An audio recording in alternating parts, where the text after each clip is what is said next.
o te whaatalofa whaaloalo atu i. Pa ia ma le mamalu o tātou e kālesia i le nei whatai au. Ia mai sea tātou paanga masani o le nei ala ata. Ia mai lei tū ma lei tū o le lanolangi. Whaatalofa atu i le suafa mamalu o tātou o li o Iesu Kiriso o le tātou whaola. Ia whaatalofa atu ai foi e a te outou uma. Ia ua tātou tu e whailo i foi le nei tai au. Ia whaau na ngā luenga masani tai au o sa. Ia o tātou o whianga iaima, whaamaima, maona nono tanga nei fo i vai tau o le soifuanga. Ia e si o tātou mua ona, tātou whaamau lalo i lumo le tua ala le titalu. Wala wailo na nganga pa ia, to ia i tātou le nei tai au, la tātou titalu. Lo mātou atua pa ia e le tamaa o i le langi.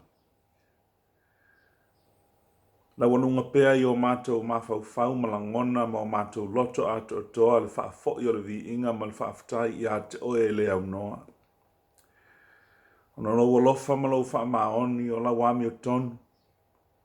Ua wha pēr nao na uwhiti ai lau whanau kerisiano le neila lang. A mātou whanau no manu atu i a te oe le nei tai au e ala i se whi au mai lau fionga pa ia.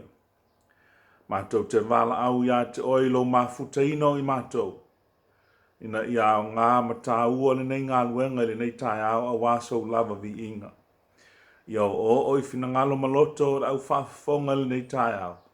Lo whetalai mai a te i mātou we ala i lo wanganga pa ia. A wai mai oi le amatanga se ia o oi le whaai unga.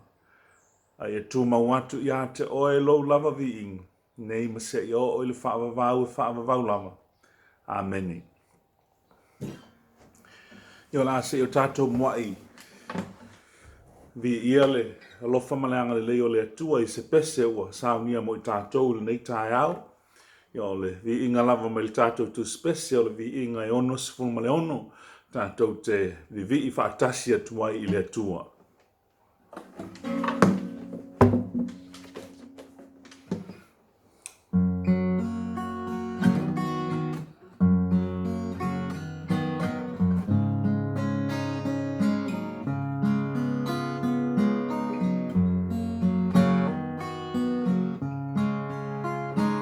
Le fili saua uai ta tele mai sa ili mai a te au ia o malai ai o Yesu le tali pupuni e te atu ai i ufana e wai te mai. Yesu, Yesu, leo te malo ai, whamalo si mai, whatasi mai. Yesu, Yesu, se e mafuta mai, e ngata ilo unei vai mai.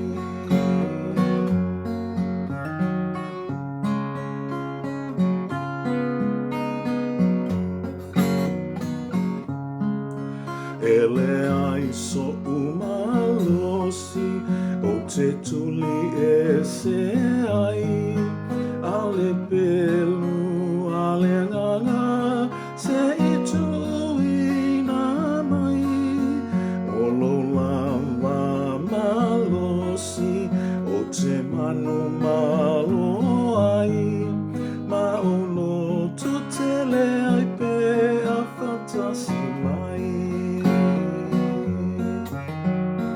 Yesu, Yesu, leo te malo ai.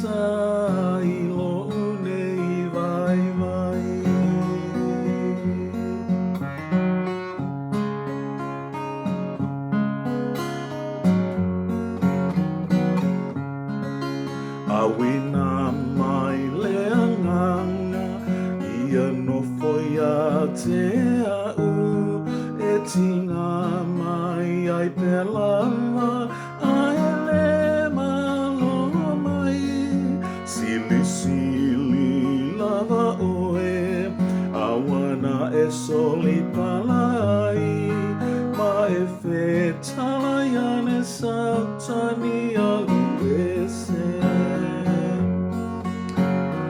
Yesu Yesu leo te malo ai famalo si mai faata si mai Yesu Yesu se e mafuta mai e ngata i lo nei mai mai Yesu, Yesu, leo te malo ai, famalo si mai, fata si mai. Yesu, Yesu, se e mafuta mai, e ngata lo nei vai vai.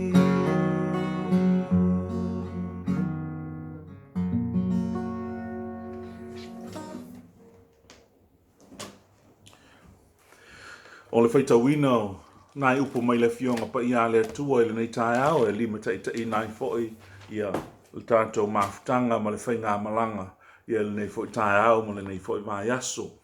O le amaua mai le whianga inga tuai le tusi o numera o le mata upo iwa au te whaitawina mai le whai upo e sifunu ma le lima whaangata le whai upo e lua sifunu ma le tolu.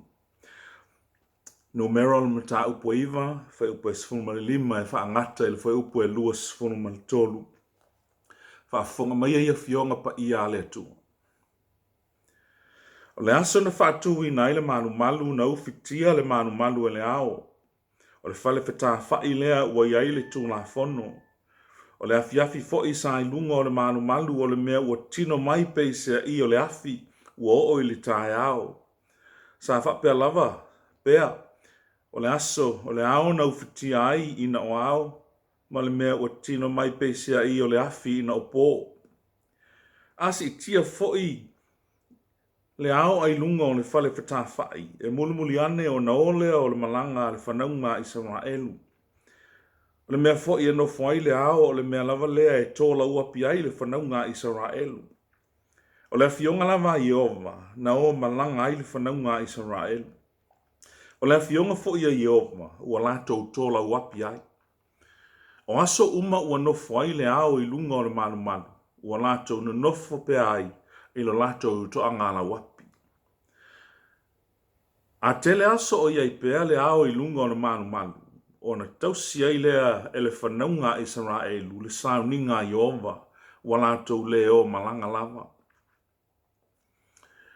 Na whaapea foi ai titi nai po ua iai le ao i lunga o le manu manu. O le fionga la mai Iova ua lātou tola uapi ai. O le fionga foi a Iova na lātou ua malanga ai.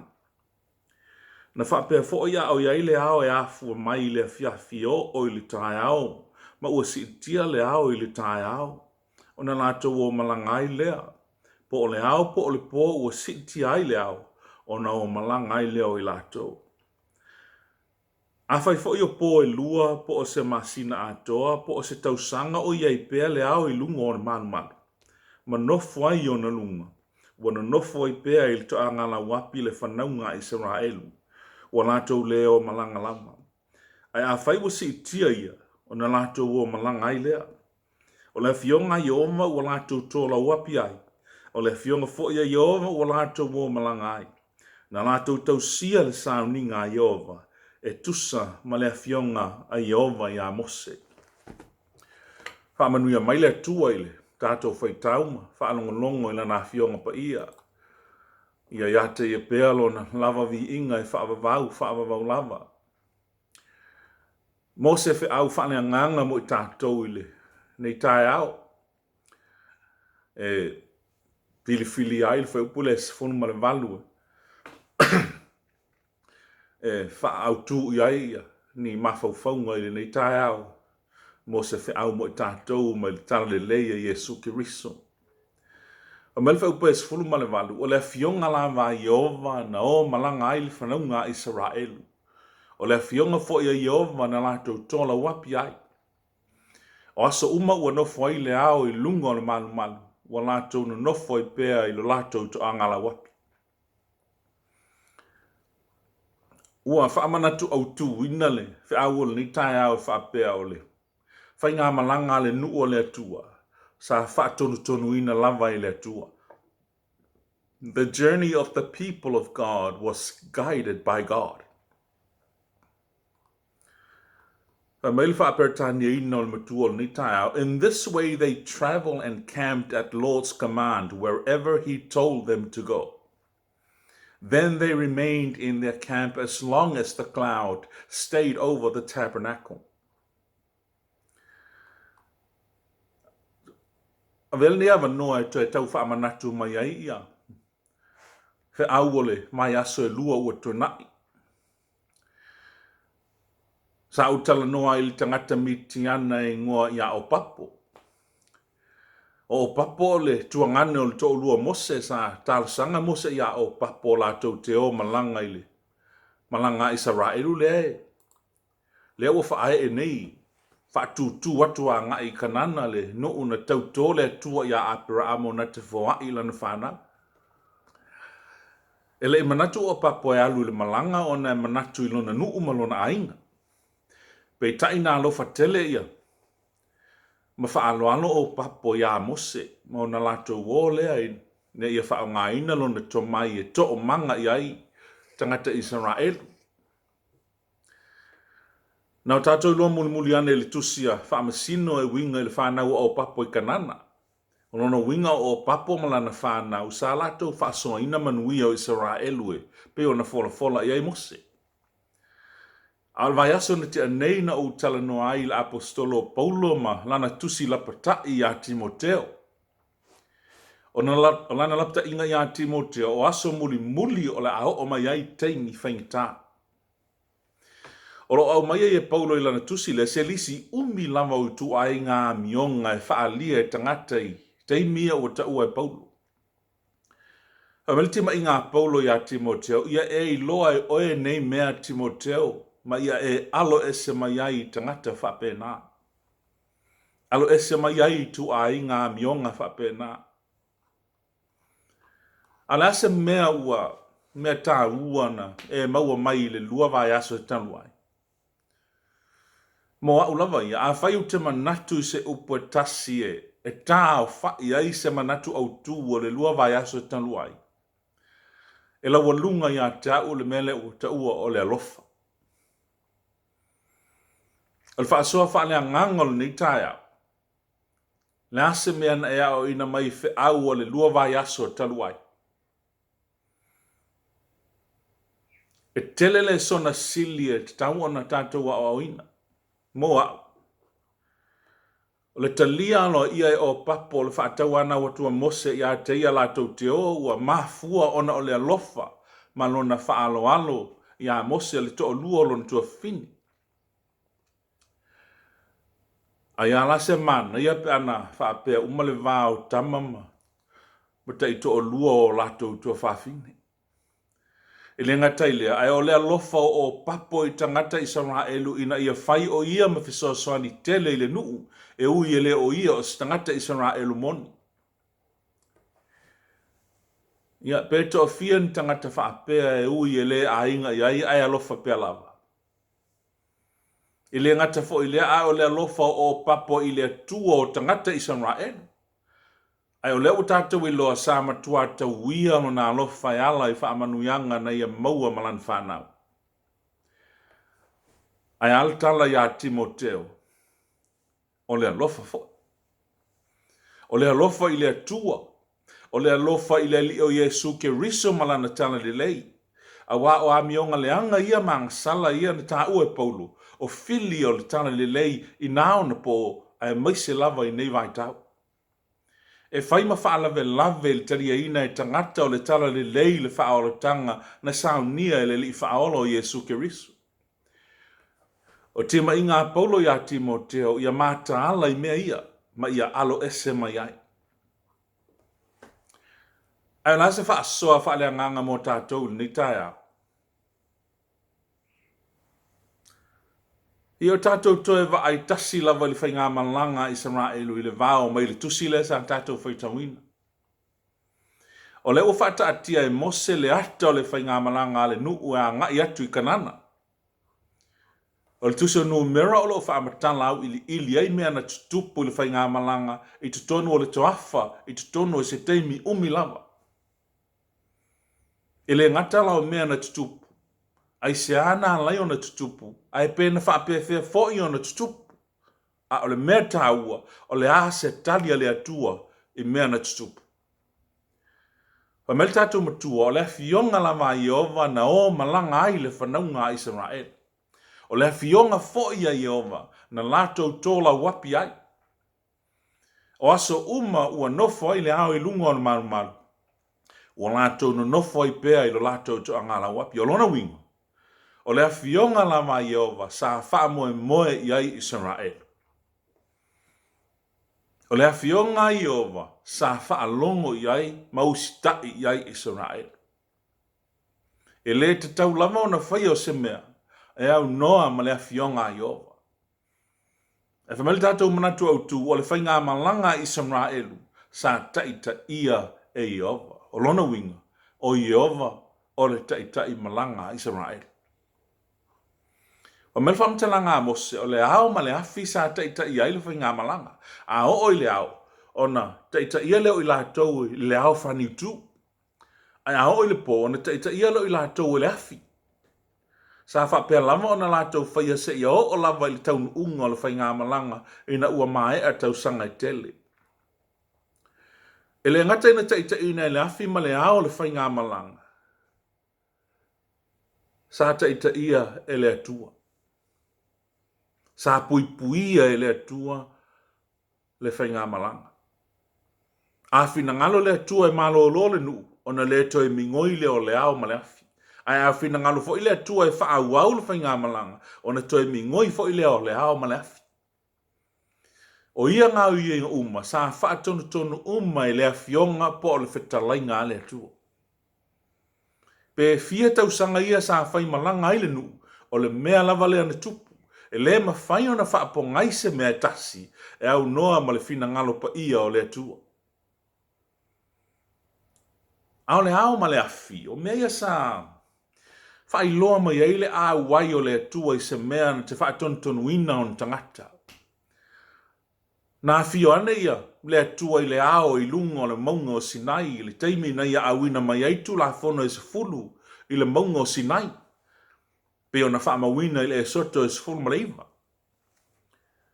A lo ta ua fo I le moli maua luka I le whenga inga fau se wa inga I le teimi na li liu wali tino Yesu I lunga o le maunga. O mai luka. O lo whai e mea, ai o mai le ao. Ma ufi tia I lātou ua lātou mātatau. O na o mai leo le si ufifonga mai le ao. Ua whapea mai, o lo watali I pele le nā I au tau whaalongo I a te ia. Pio na ia I le luka o mta upa tols, e iwa wha upa tols fun mal wha mal tols suma lima. Ain toi moli mau fo I luka I le tusi a ngā lue ngara wa apostolo. E na ua ia ave na e su I le langi le ao. O lona winga o le ao, o le whailonga o le awai mai o le atua e ona tangata, I naon po. E le malanga Israelu, o le afi ma le ao, na avea ma whailonga wa aia o le awai mai o le atua ia Israel. Sa whai le ao ma le afi e whai ma wha natu I tangata e leo tu lafo ina I lātou e le lātou tua. Sa ia awai e pui lo na nuu. Sa ia awai e tai ala I le whai ngā malanga. Sa ia awai na te wha amalo si au I ona tangata ai mai se teimi lātou te wha vai ai. A se wa inga le nai tala sa tātou whaitawina. A la se whi au wha le tala le lehi mo I tātou I le nei tai au. E ini nai mea tā ua au mai mo I tātou. O nei au nga e le fau I lau whafonga. Ai wa au mai e whai ma wha manatu ia I tātou e winga I le alofa tele mai o le tātou tua. Ai olo o moli ma wha amanatu mai ai tātou mea e ao ina o tātou whaia e tali atu wai i le alofa lea. O lona winga, e ale atua e alofa mai, a le ase me whaia le tangata e wha fo i ai ma wha ali atu wai i le atua ngona nganga wha fitai. Mua mua. Na lātou wha tino lo lātou tiute i le li. Mea mua mua lea na whaia i Israel. Na o lātou whaatino no lātou tiute i le li. I whai upa sifuluma le walu ma le sifuluma le iwa. Olo whapea mai. O le awhionga la mai Iova. Na o malanga ai le whanaunga Israel. O le awhionga fo ia Iova. Ua lātou tōla uapi ai. O aso uma ua nofo ai le ao i lunga o le malu malu. Ua lātou no nofo i pēa i lo lātou to angala uapi. A tele aso o ia i pēa le ao i lunga o le malu malu. O na tausia i le whanaunga Israelu. Le sauninga Iova. Wa latou le o malanga. Mai o le tele la mau aso sano nofo ai le whanaunga Israelu e le whai malanga. O aso fo ia na latou tausia ai le whaia.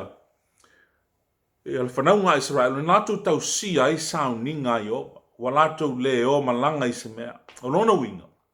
O le a lava le taimi le umi o le taimi e tola wapi ai. Taimi lava le a sa latou tapua i ai. Ma o lātou tausia sauninga Iova.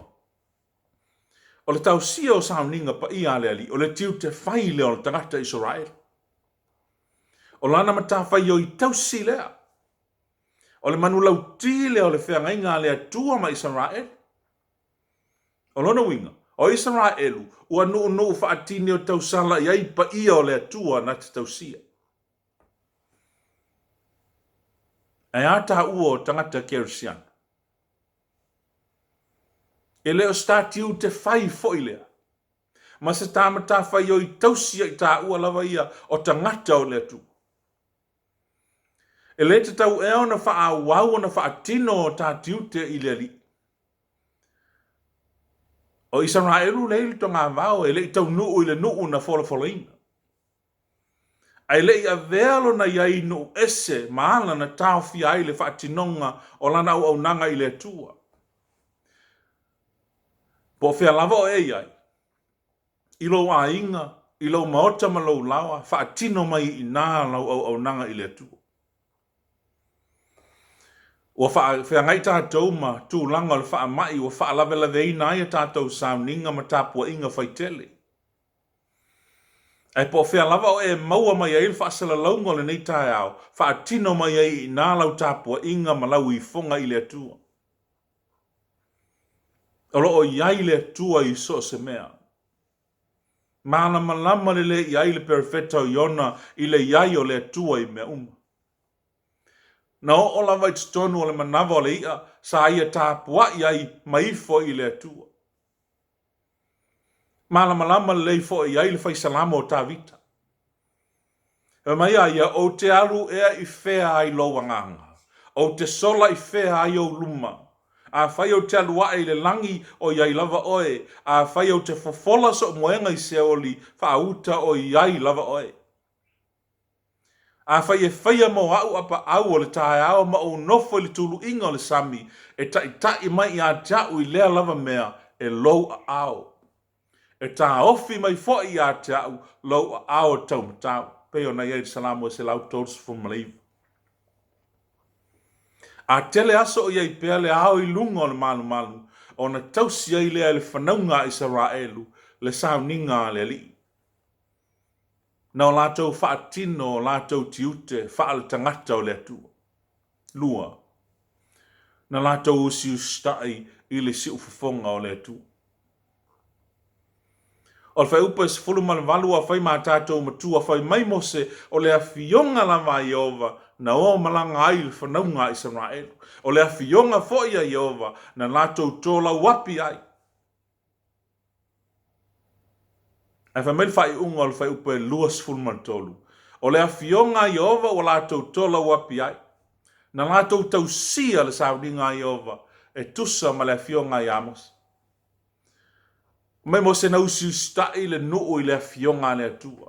Na o lātou tausia le sauninga le ali. Whailonga leo stai o le tangata Israel.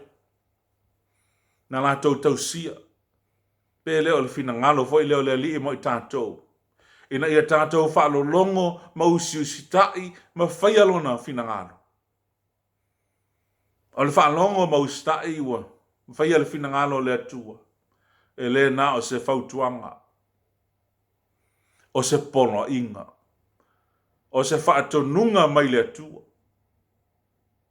A whai o se polo inga po se whaatonunga mai le atua e le tatau lava o na le usta ia le tangata.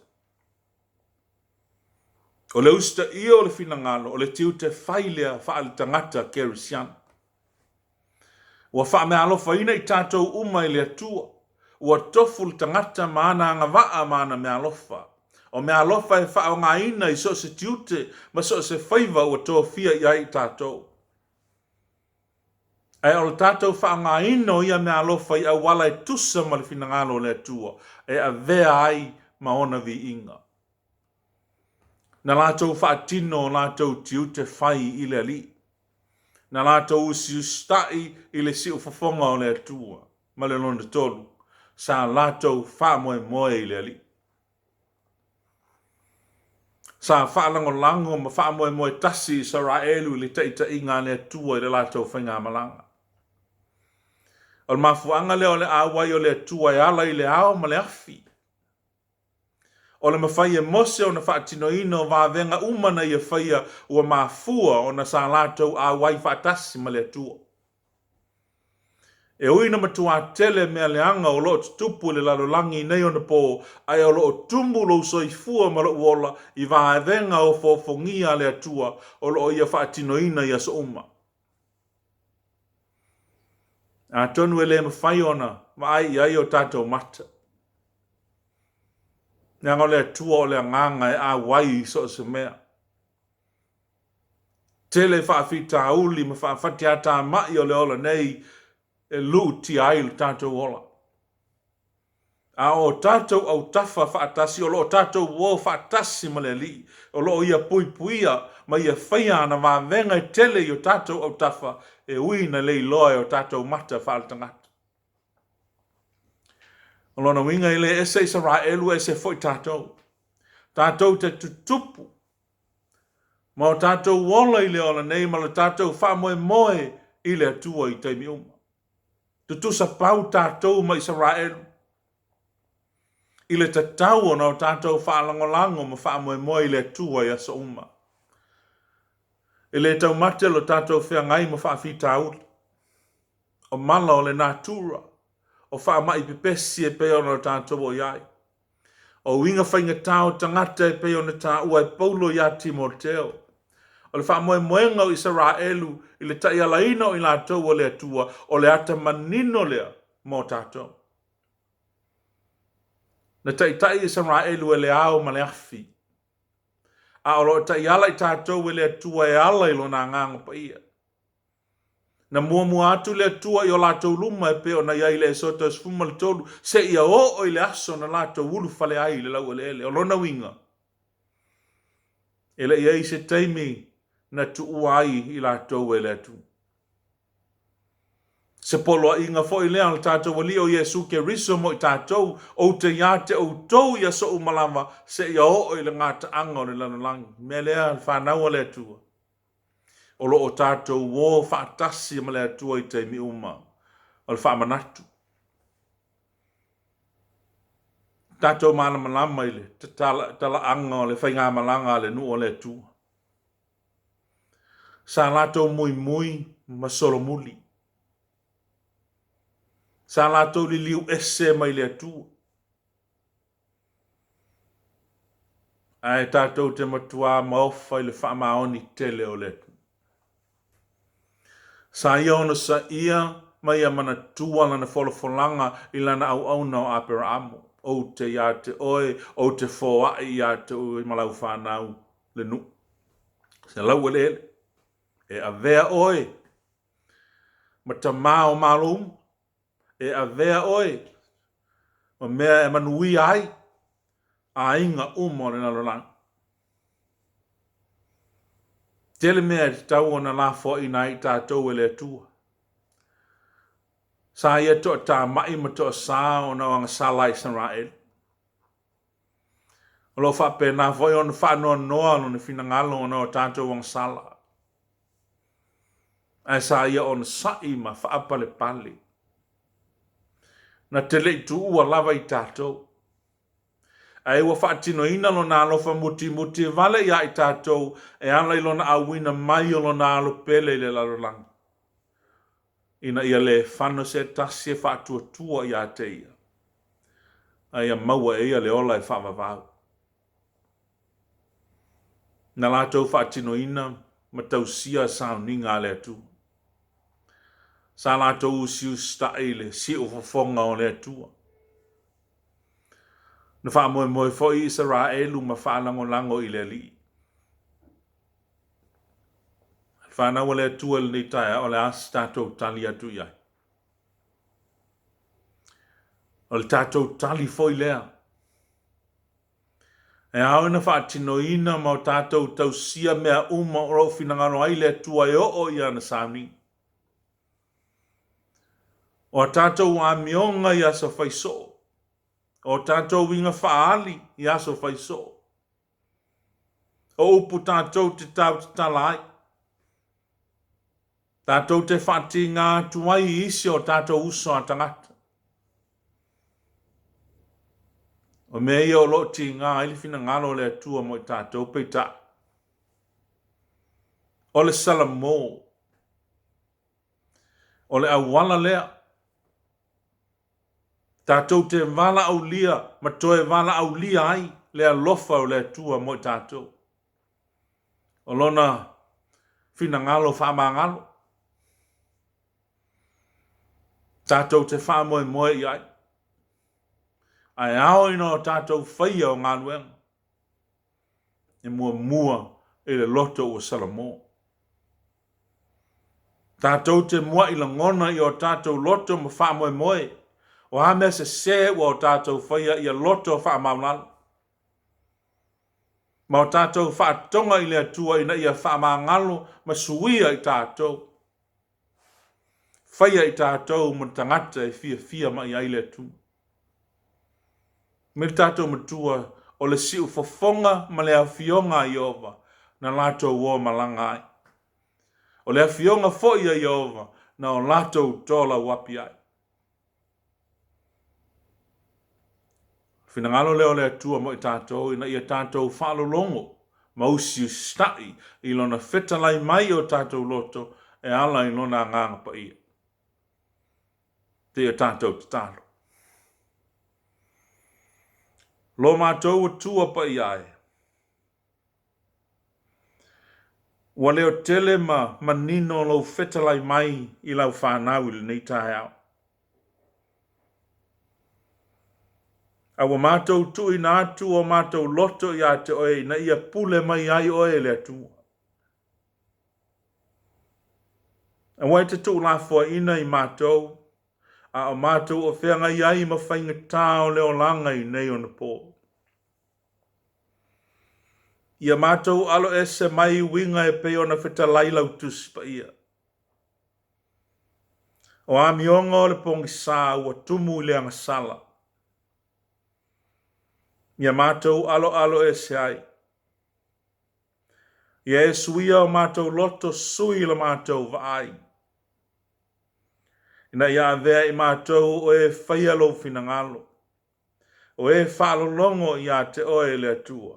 O e wha moe ia te oe, e peo na o mātou maua mai lau tus pa ia ele nei tae a. Anga le leila wa fio ele nei aso, ma le whawhafonga anga ma whainga malo longa lau whanau. Ia whape nā fo ele nei vai aso. Se ia mātou toe whei loa I e lua. O le nāla mātou te talo le atua. Ia fo I atu lo lama vi inga ia te oe whamavau. Ono Yesu Kiriso lo mātou whaola. Amene. O le tātou mawhauwhaunga whaale nganga le nā mo I tātou le. Whanau le atua le nei tae au. Ia maua pēa e o tau uma mai tātou uma. Le awai mai o le tātou matai le nei fo yasu. ia male nei fo I vai aso e manuia ai mea uma tātou te whai. Ia soifua ma ia manuia o lautou o au.